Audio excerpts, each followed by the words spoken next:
There's a moment every gear enthusiast experiences when a material they thought they understood suddenly flips the script. Canvas has enjoyed more than a century of loyalty from explorers, soldiers, homesteaders and off-grid travellers. It earned that respect honestly. It was the fabric of expeditions, the roof of frontier camps, and the backbone of early military shelters. But every era eventually meets its replacement, and for those paying attention, that moment has already arrived. Because tucked away on modern construction sites and often overlooked by anyone not building houses, a humble white sheet of high-density polyethylene has quietly become the most impressive survival shelter material of the modern age. That material is Tyvek, and once you understand what it can do, and how it does it better than canvas, you'll start to see why survivalists from long-distance hikers to cold-weather campers have begun shifting their allegiance. This isn't hype or gadget talk. It's a practical upgrade rooted in field performance, historical evolution, and hands-on results. The first advantage emerges when we compare their origins and how each material behaves in real field conditions. Canvas was born in an era when natural fibres were the only realistic option for durable shelter. Cotton duck treated with wax or oil had weight, toughness, and the ability to resist weather for months at a time. But those same strengths are also its modern-day limitations. Wet canvas becomes heavy and clumsy. Drying it takes significant time. It moulds if stored damp. It requires retreatment to stay water-resistant. All of these issues matter in survival situations because labour and energy are currency. Tyvek, on the other hand, wasn't designed with nostalgia or tradition in mind. It was engineered to resist water, allow vapour to escape, and maintain its structural integrity under stress.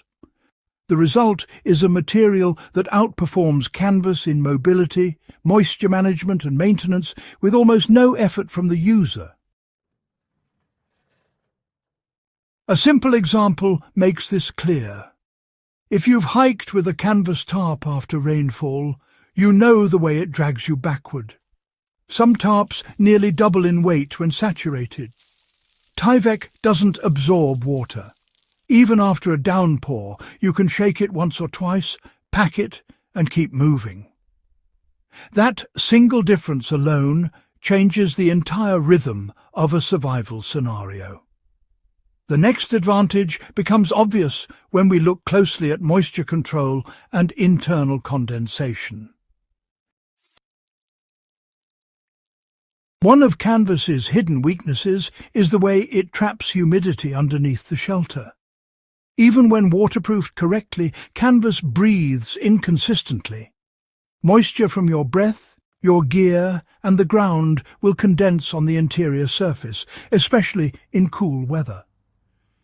Tyvek solves this in a way no natural fibre tarp can replicate.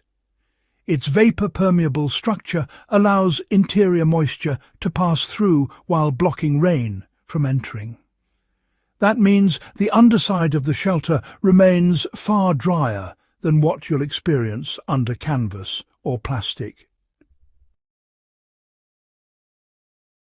For someone spending multiple nights in the field, that dryness isn't comfort, it's health. Damp shelters accelerate fatigue, drop nighttime temperatures, and compromise your insulation layers. If you want to test this difference for yourself, set up both tarps on consecutive nights. Use a simple lean-to configuration, sleep under each one, and note the interior temperature and dampness when you wake up. The contrast is immediate. Tyvek feels dry and controlled. Canvas feels heavier and wetter. In survival settings, that gap can be the difference between starting your morning strong or starting it already behind.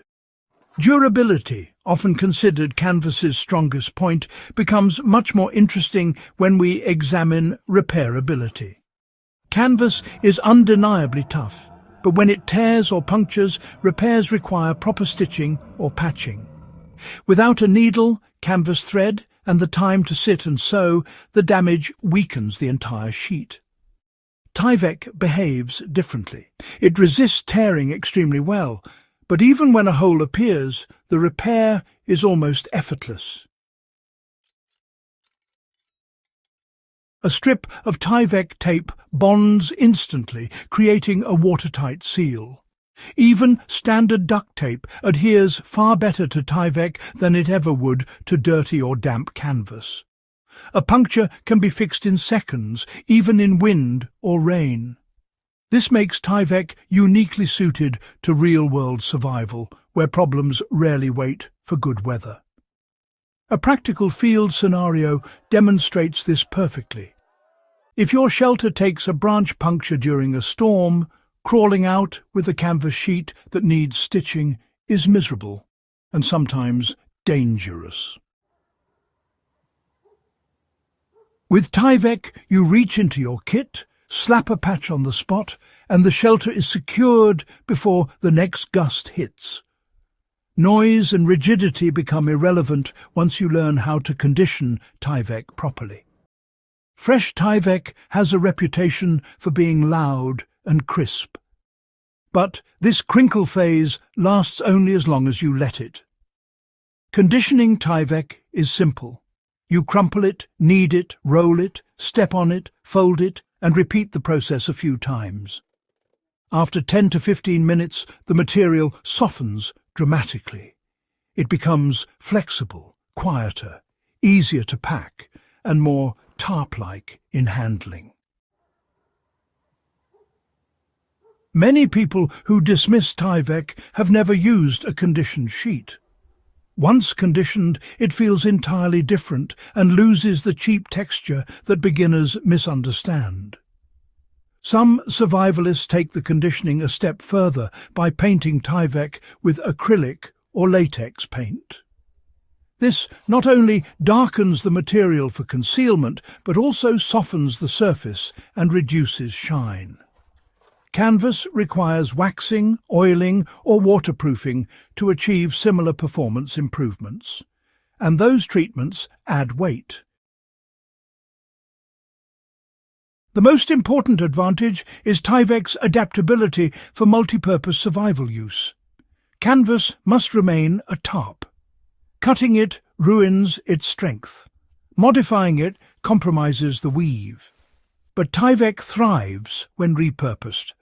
A single sheet can be turned into a bivy wrap, a ground cloth, a poncho with cut head-hole reinforcement, a windbreak, a pack liner, or even a makeshift dry bag. You can cut pockets, flaps, reinforcement patches, and custom tie-outs without damaging the larger structure.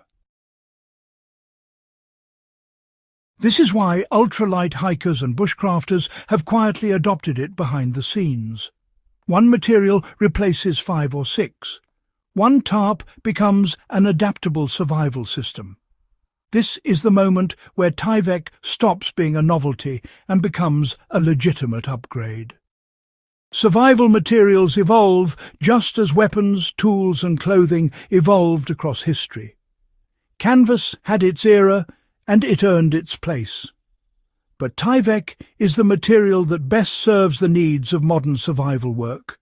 Lighter, more adaptable, easier to maintain, and better suited to real field conditions. If you found this guide useful and want more historically grounded survival breakdowns, make sure you subscribe to the channel, share this video, and help us keep this community growing strong.